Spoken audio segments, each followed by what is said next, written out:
Hello and welcome to Business Notes. I'm your host, Diane Bogino. We're coming to you from Scalini's Italian Restaurant on Cobb Parkway. Sam Horn is our guest tonight, and she is America's intrigue expert. She's the author of such critically acclaimed books as Pop, Tung Fu, Concentrate, and What's Holding You Back. She's often a featured guest on NPR, MSNBC, BusinessWeek.com, the New York Times, and the Washington Post, and Investors Business Daily. Perhaps most importantly, Sam Horn is known for helping her clients and audiences create original, one-of-a-kind ideas and approaches that catapult their effectiveness, impact, and income. Sam, thank you so much for being with us tonight. You're welcome, Diane. What does POP stand for, and how did you come up with that title? POP stands for Purposeful, Original, and Pithy, and it started 17 years ago when I was helping to run the Maui Writers Conference. We gave authors an unprecedented opportunity to meet with agents and editors, but those top agents and editors would say, "What's your book about?" And people would go, "Wah, wah, wah, wah, wah, wah, wah, wah." So this is how to pop your book hook or your pitch in 60 seconds or less. Great, and you got a copy there so you can see the cover. I do. Everybody go pick up a copy of that, please. We're so busy these days, Sam. How can we use POP to process, the POP process to distinguish ourselves from our competitors and quickly capture our customers' interest?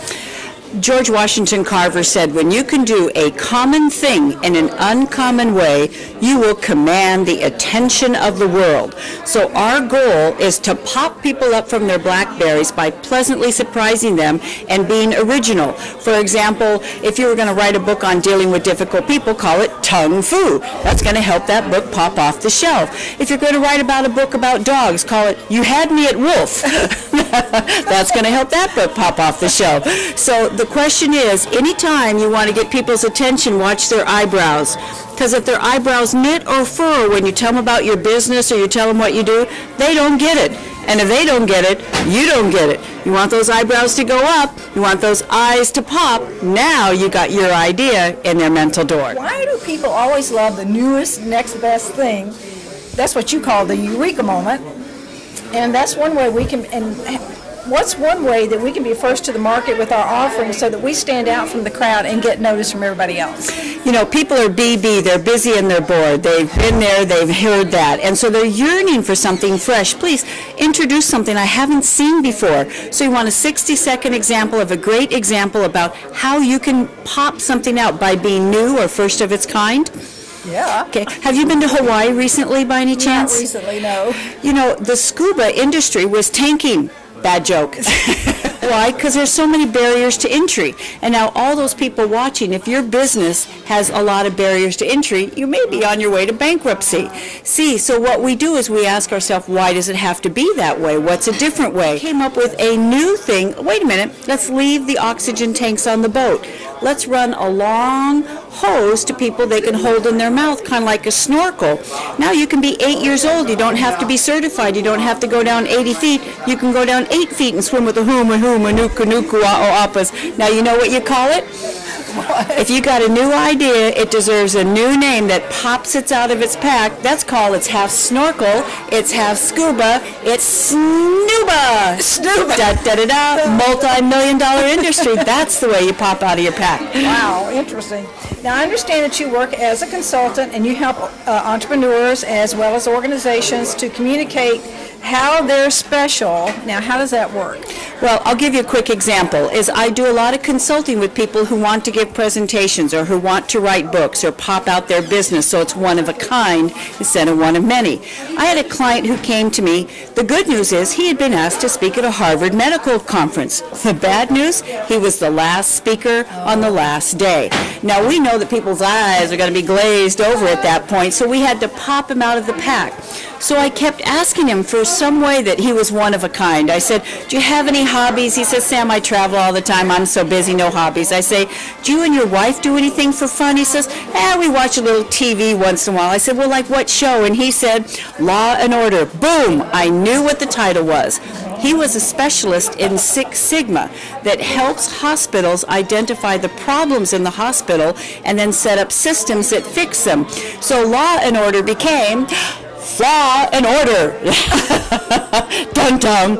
And of course now he got buy-in in the first 30 seconds, because here comes that slide. We talk about the 3 major flaws that are costing hospitals patients, and then we played detective and figured out how to solve them.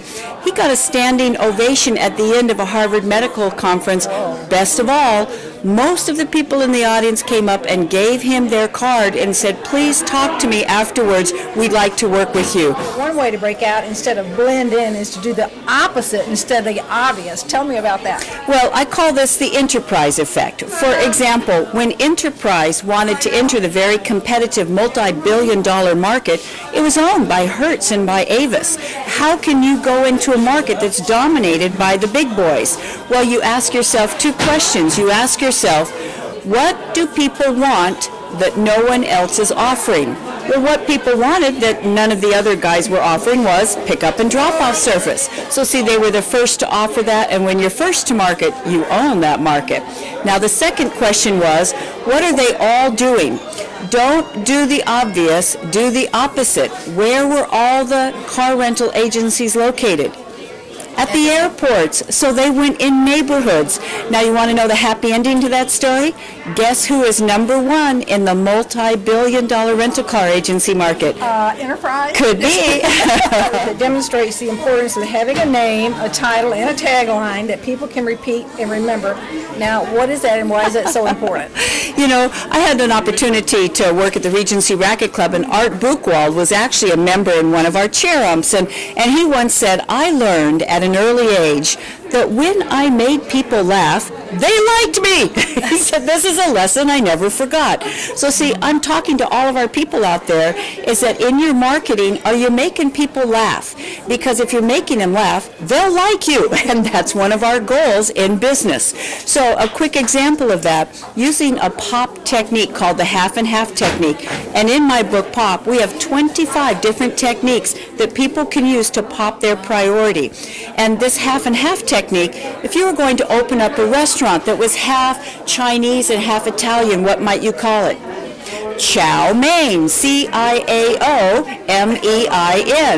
Or let's see, maybe you're going to have a Hawaiian Indian restaurant. What might you call that? You got me. Taj Mahalo. Or you have a Mexican Chinese restaurant. What do you call that? Guacamole. Now see, we're not just going for the laughs. You're going down the street, you know, you're not even noticing the stores, but there on a banner is guacamole or Taj Mahalo. Aren't you more likely to park and go in? That's the point of Pop, is that people pop their elevator speeches, only you don't call them that. What do you call them? I don't call them that. In fact, I had an opportunity to speak at Inc. 500. This is a top 500 entrepreneurs in the country. We're working on their elevator intros. I don't call them speeches. Do you know anyone who likes to listen to a speech? I don't think so. So we call them elevator introductions or connections.